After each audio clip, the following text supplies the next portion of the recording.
بسم اللہ الرحمن الرحیم۔ رسول اللہ صلی اللہ علیہ وسلم نے فرمایا، قیامت کے دن مجھ کو سب سے زیادہ عزیز و محبوب اور مجھ سے قریب تر وہ لوگ ہوں گے جو تم میں زیادہ خوش اخلاق ہیں، اور مبغوض ترین اور مجھ سے بہت دور وہ لوگ ہوں گے جو بد اخلاق ہیں، اور بد اخلاق وہ ہیں جو زیادہ باتیں بنانے والے، بے احتیاطی سے فضول باتیں کرنے والے اور تکبر کرنے والے ہیں۔ رسول اللہ صلی اللہ علیہ وسلم نے فرمایا، جس شخص کو نرمی میں حصہ دیا گیا اس کو دنیا و آخرت کی بھلائی عطا کی گئی، اور جس شخص کو نرمی سے محروم رکھا گیا اس کو دنیا و آخرت کی بھلائی سے محروم رکھا گیا۔ نماز کا مرتبہ دین میں ایسا ہے جیسا کہ سر کا درجہ ہے۔ بدن میں وہ جو شخص اچھی طرح وضو کرے، اس کے بعد خشوع و خضوع سے 2 یا 4 رکعت نماز فرض یا نفل پڑھ کر اللہ سے اپنے گناہوں کی معافی چاہے، اللہ تعالیٰ شانہ معاف فرما دیتے ہیں۔ نمازی شہنشاہ کا دروازہ کھٹکھٹاتا ہے، اور یہ ایک قاعدہ ہے کہ جو دروازہ کھٹکھٹاتا ہی رہے تو کھلتا ہی ہے۔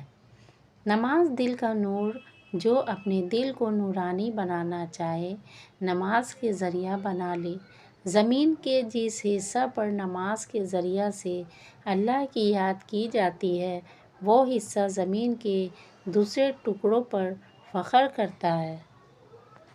اللہ تعالیٰ ارشاد فرماتا ہے، یقیناً یہ قرآن وہ راستہ دکھاتا ہے جو بہت ہی سیدھا ہے، اور ایمان والوں کو جو نیک اعمال کرتے ہیں اس بات کی خوشخبری دیتا ہے کہ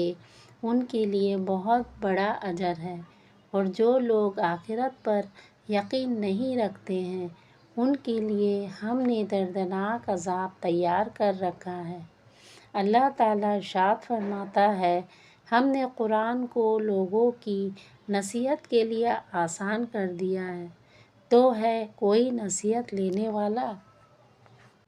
رسول اللہ صلی اللہ علیہ وسلم نے فرمایا، سوال کرنا جائز نہیں ہے۔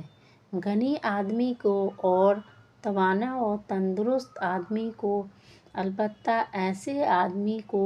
جائز ہے جس کو ناداری و افلاس سے زمین پر گرا دیا ہو، یا جس پر قرض یا تاوان وغیرہ کا کوئی بھاری بوجھ پڑ گیا ہو، اور جو آدمی محتاجی کی وجہ سے نہیں بلکہ اپنے مال میں اضافہ کے لیے لوگوں کے سامنے ہاتھ پھیلائے اور سوال کرے، تو قیامت کے دن اس کا یہ سوال اس کے چہرے پر ایک زخم اور گھاؤ کی شکل میں نمایاں ہوگا، اور جہنم کا گرم جلتا ہوا پتھر ہوگا جس کو وہاں وہ کھائے گا۔ اس کے بعد جس کا جی چاہے سوال کم کرے اور جس کا جی چاہے زیادہ کرے، اور آخرت میں اس کا یہ نتیجہ بھگتے گا۔ رسول اللہ صلی اللہ علیہ وسلم نے ارشاد فرمایا کہ جو لوگ رمضان کے روزے ایمان و ثواب کے ساتھ رکھیں گے ان کے سب گزشتہ گناہ معاف کر دیے جائیں گے، اور ایسے ہی جو لوگ ایمان و ثواب کے ساتھ رمضان کی راتوں میں نوافل تراویح و تہجد پڑھیں گے ان کے بھی سب پچھلے گناہ معاف کر دیے جائیں گے، اور اسی طرح جو لوگ شب قدر میں ایمان و ثواب کے ساتھ نوافل پڑھیں گے ان کے بھی سارے پہلے گناہ معاف کر دیے جائیں گے۔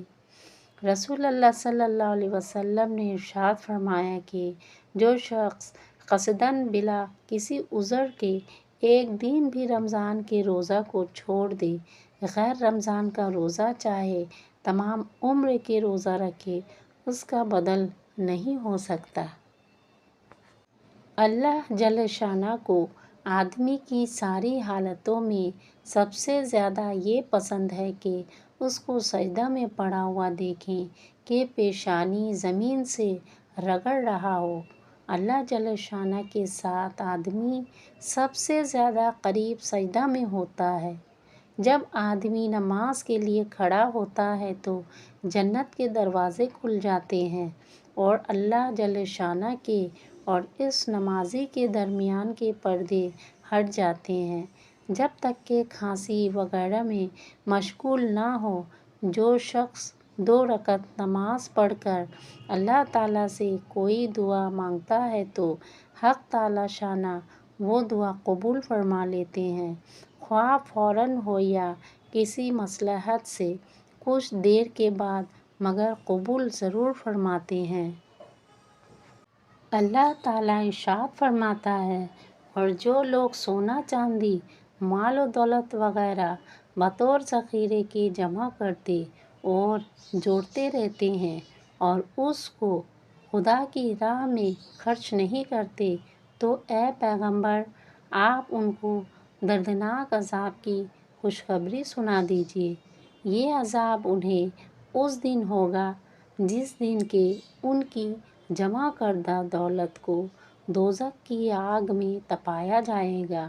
پھر اس سے ان کے ماتھے، ان کے پہلو اور ان کی پیٹھیں داغی جائیں گی، اور ان سے کہا جائے گا، یہ ہے تمہاری وہ دولت جس کو تم نے اپنے لیے جوڑا تھا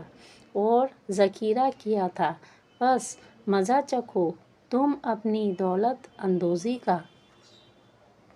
اللہ تعالیٰ ارشاد فرماتا ہے، اے ایمان والو،